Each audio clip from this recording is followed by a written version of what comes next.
Welcome back, everybody. We're doing another fun episode of Indie Reads Aloud. Today is the first of a series of three that you're going to be hearing from a wonderful author in Canada. Her name is Preethi, and I'm not going to pronounce her last name because I always get it wrong. So, Preethi, welcome. And can you pronounce your last name for us, please? Thank you, Dana. My name is Preethi Balasubramanian. Perfect. I have enough problems with normal words. I just think it's disrespectful to get your name wrong, so I'm going to let you do it. No So, problem. welcome back. I'm so glad you're back. And we're doing this special series. You've written six children's books. So, we're going to be doing three episodes in a series with two books in each Mhm. so everybody can kind of follow along and check out these really great stories. What I love about these is that these are stories of the mysticism of India written for children. Tell Mhm. me a little bit about how you decided to write this and really help us understand what Indian mysticism is about. Okay, so I'm basically an Indian. I'm from India and a Hindu by faith. So I did grow up listening to a lot of these stories from my own grandparents because my paternal grandparents lived with us. So that is the basic background on why these kind of books. And now that I am in Canada and I have my own children, I wanted to pass these stories on to them. And uh, while there are books with these stories, I found that those books are not in a chronological sequence for the stories, and in some cases it's it's just a story which is a very high level, but then it doesn't exactly connect with the little children, or like it doesn't help them understand things. So I wanted to create something that was bridging that gap, right? Like, yes, the ancient wisdom and the stories are good and nice, but then if it has to reach the children today, like there has to be that connectivity. And that was Sure. the intent behind me writing these books. And initially started as just PDFs I created for my own daughter. And with a few people, when a few people saw it and a few other moms liked it and asked me for it, is when I decided to finally make them into books and publish them. I think it's a fantastic idea because these are not just cultural books specific to Indian culture, but they're also I think they can be called folk tales that Mm-hmm, have universal themes. And the first two you're going to be reading from have themes of friendship and working together in groups. mm-hmm. Is it common in Indian folklore to have these central themes and then have several stories built around them, or did you just find them that way? No, I think in most of the Hindu folklore or Hindu based stories, in most, the overarching, the larger theme is always like the victory of good over bad kind of thing. That's the overarching theme. But then uh, there are different variations, different like connotations to it. And there are mostly a lot of stories do speak about courage. They speak about bravery. They speak about this friendship, the teamwork. So these are like, I find, general values or general themes that you do find in the Indian literature. So in America, we would call these moral stories, right? Hmm. Stories that have a purpose and a point, and we want to teach these value systems to our Hmm. children, and we use story and parable to do that. Is it similar in Yeah, Indian yeah, culture? like it can be like compared to the fables that we use in the Western world. Yes. Okay, Yeah. cool. All right. I don't know enough about Indian culture, which is why I'm so excited to speak with you because I get to ask you these questions. It's a wonderful opportunity to learn for me And I hope that everybody listening gets to learn Hmm. along as well. So, the first book you're going to be reading from is Stories of Krishna, Tales of Magic, Tales of Mischief and Magic. Hmm. And I understand this is a collection of short stories, so you're going to be reading one of those One of stories. them. Which one will you read for us today? So I'm thinking of reading like the Krishna lifts the big mountain. So that's Okay, the story I want to read. awesome. All right, when you are ready, take the microphone, read aloud, and then we'll come back and chat a little bit. Okay, thank you. So Krishna lifts the big mountain. It's a time of big festival. The people of Gokul were preparing the best food and sweets. It's all for Lord Indra, the rain god, they said. But little Krishna frowned. Why Indra? He asked. The cows, the fields, and the big Govardhan mountain help us every day. Shouldn't we thank them instead? The people thought about it. They thought Krishna was right. So instead of praying to Indra, they celebrated the Govardhan mountain. But up in the sky, Indra was furious. How dare they ignore me? He thundered. He sent storm clouds, lightning, and heavy rain. The water flooded the village, and people ran for shelter. Krishna stood tall. Don't be afraid, he said. He pressed his tiny fingers to the ground and lifted the entire Govardhan mountain. The villagers gasped. How is he so strong?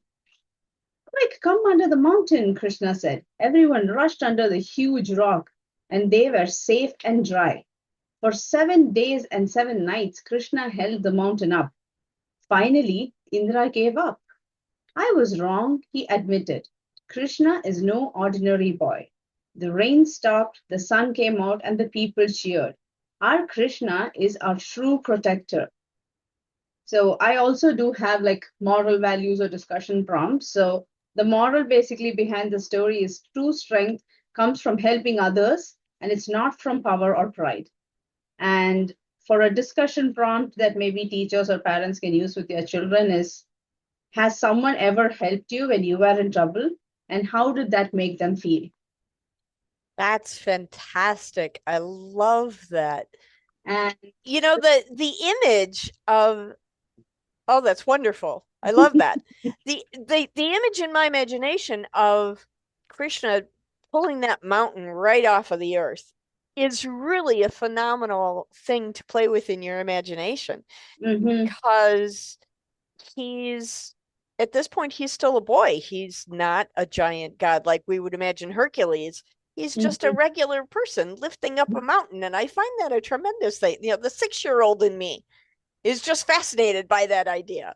mhm. Yeah, It so Krishna basically is like portrayed or is mentioned as a little boy. He's a human, so he's an incarnation of God, but he's a human on earth. And all of these stories have like as because I said magic because it portrays him like a small boy, like a 7-year old, like a 10-year-old little boy who also does mischief, who like with the group of his friends like steals a pot of butter from his house because he likes butter. So he is somebody who is very relatable to kids because he does naughty things. He does sometimes get into trouble. But at the same time, he also teaches you like doing things together, being helpful to others, standing up for the right thing, and all of those things as well. But like you said, in way of funny and like very relatable stories like these. it's wonderful. I just love it. It makes me want to go buy these books so I can learn more about your culture. It's fabulous. Yeah, and So this book, like as I said, has a lot of these. Every the alternate, illustrations are yeah, fantastic. every alternate page is a coloring page, so the children can color them too. Wonderful. Yeah, I love coloring books. I think they're soothing and creative and just simple, wonderful, yeah, because like joyous I fun. feel like this. So since my target audience is mostly under 10 years of age, Mm. I can. So if the parents or somebody were to sit with them, help them read and or read it to them, they can then leave them to do some coloring on their own and things like that. Well, and think about the story, right? So Hmm. as you're coloring, you get to think about the story. Yeah. I think it's a fabulous combination. So, in the next book you're going to be reading from, I love this title, Flying Monkeys and Floating Stones, Stories of Hanuman and Rama. Now, we think in the Western world about flying monkeys, and the Wizard of Oz immediately comes to mind. But I have a sneaky suspicion these monkeys are a little bit different. Can you tell us about this book? Yes. So again, like Rama again is depicted as the most ideal man, or that's how Rama is always portrayed as. So he is like the best son, the best husband, the best person you can find. So he's Okay. supposed to be that image of the most ideal man. And Hanuman is actually his monkey friend, but then the all throughout like their life, like from the time they were children to they growing up and things, so all throughout they have such a good friendship, such a good like camaraderie with each other, that no matter what, they would stand up for each other and they would do things for each other, kind of thing. So that the entire, and this is based also of the epic Ramayana, which is one of the most prominent Hindu texts or Hindu scriptures that anybody would know. So Ramayana is the whole story of Lord Rama, and these stories are small uh, excerpts from there, which are kind of like retold in a child-friendly fashion. Fantastic. I love that idea of creating stories where the central theme is about loyalty to Mhm. friendship, that idea that they're always there for each other, even when things maybe get difficult. So I really love that theme, and I'm looking forward to hearing you read a little bit from this, Flying Monkeys and Floating Stones. Okay, so to keep with the title, I'm picking the story The Bridge of Floating Stones. So, on the shore of a mighty ocean, Rama and his army of Vanaras, the monkey warriors, stood facing the distant land of Lanka. Across the wide blue sea, this island gleamed, but it felt impossibly far. Somewhere on that island, Sita was being held captive by the evil king Ravana, and Rama knew they had to reach her. But how? We must find a way to cross this ocean, Rama said thoughtfully. The Vanaras looked at the waves crashing against the shore. How will we ever cross such a huge ocean? They wondered aloud. Jambavan, the wise bear king, stepped forward. Lord Rama, we will build a bridge, he said, his eyes twinkling with confidence. The Vanaras looked at each other puzzled. A bridge? How can we build a bridge that will float over such deep waters? Hanuman, ever full of faith and clever ideas, smiled. He picked up a large stone from the ground and carved Rama's name onto it. With all his strength, he threw the stone into the water. The Vanaras held their breath, expecting it to sink. But it didn't. The stone floated like a leaf on the waves. It is the power of Lord Rama's name, Hanuman explained. With his name, anything is possible. Encouraged by Hanuman's success, the other Vanaras quickly began to gather stones, and one by one they carved Rama's name on each stone before tossing it into the water. Just like the first, every stone stayed afloat, and soon they were forming a path across the water. Day and night the Vanaras worked together, their hearts filled with faith and determination.